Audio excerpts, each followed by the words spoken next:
வணக்கம். நம்ம ரடா கணிதம் சேனல்ல முந்தைய ஆண்டுகளில் கேட்கப்பட்ட போட்டித் தேர்வு கணக்குகள் பத்தி பார்த்துட்டு இருக்கோம். அந்த வரிசையில குரூப் எக்ஸாம்ல கேட்கப்பட்ட கேள்வி. 3 சென்டிமீட்டர், 6 சென்டிமீட்டர், 15 சென்டிமீட்டர் அளவுகள் உள்ள கன செவ்வகத்திலிருந்து எத்தனை சம அளவுள்ள கனசதுரங்கள் வெட்டி எடுக்க முடியும்? கன செவ்வகத்திலிருந்து யாரா வெட்ட போறாங்க? கன சதுரங்களை வெட்டி எடுக்கிறாங்க. இதுக்கு எப்படி நம்ம கண்டுபிடிக்கணும்? ஃபர்ஸ்ட் கொடுக்குற பக்க அளவுகள் என்ன? கொடுத்திருக்க பக்க அளவுகள் என்னென்ன அளவுகள்? 3 சென்டிமீட்டர், 6 சென்டிமீட்டர், 15 சென்டிமீட்டர். ஃபர்ஸ்ட் இந்த பக்க அளவுகளோட மீ போ வா கண்டுபிடிக்கணும். மீ போ வா கண்டுபிடிப்போமா? 3 6 15. 3 எப்போ அடிங்க? 1 3 2 3 6 I 3 15. மீ போவாங்கிறது என்னன்னா ஒரே நம்பரால 3 நம்பரும் வகுப்படணும். ஒரே நம்பரால 3 நம்பரும் வகுப்படணும். ஆனா இங்க பாருங்களேன், இந்த இடத்துல 2 வேற 5 வேற 2 வெவ்வேறு என்ன ஆயிட்டு. அப்ப இந்த இதில் வகுப்படாது. அப்ப இதோட மீ போவாங்கிறது என்ன ஆயிருதுன்னா 3 ஆயிருது. இந்த மீப்போவா நம்ம ஏன் கண்டுபிடிக்கிறோம்னா, இந்த மீப்போவா தான் கீழே இருக்க கனசதுரத்தின் கன அளவா கன்சிடர் ஆகுது. இந்த மீப்போவாங்கிறது கன சதுரத்தின் பக்கமாகும். ரைட்டா? இந்த கனசதுரத்தின் பக்கம் தான் மீப்போவா.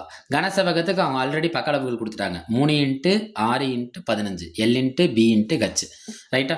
இப்போ நம்ம என்ன கண்டுபிடிக்கணும்னா வெட்டி எடுக்கப்படும் எண்ணிக்கையை கண்டுபிடிக்கணும். அந்த எண்ணிக்கை எப்படி கண்டுபிடிக்கலாம்னா, மேலே என்ன அளவு இருக்கு? 3 × 6 × 15 டிவைடட் பை கண்டுபிடிச்ச கனசதுரத்தோட பக்கம் என்ன? 3. அப்போ அவற்றோட கன அளவு என்ன? 3 × 3 × 3.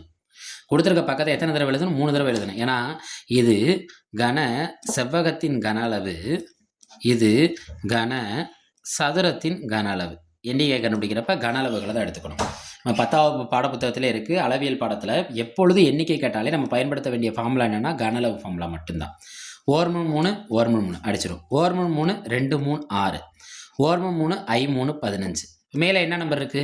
2 × 5 5 5 2 5 10. அப்போ எண்ணிக்கை எவ்வளோ? எண்ணிக்கை 10. இதை கொடுத்துருக்க ஆப்ஷன் எதை குறிக்கும்? ஏவை குறிக்கும். நம்ம ரடா கணிதம் சேனலை சப்ஸ்கிரைப் பண்ணி சப்போர்ட் பண்ணுங்கள். இதில் இருக்க போட்டித் தேர்வு வினாக்களுக்கு பயன்படுற மாதிரி இந்த இருக்க வீடியோவை பயன்படுத்திக்கோங்க. ஏதாவது ஷார்ட்கட் கண்டுபிடிச்சாலும் பதிவிடுங்க. ஏதாவது சந்தேகம் இருந்தாலும் நம்மளோட கமெண்ட்ஸில் பதிவிடுங்க. மொத்தத்தில் உங்களோட ஒத்துழைப்பு தேவை. நன்றி.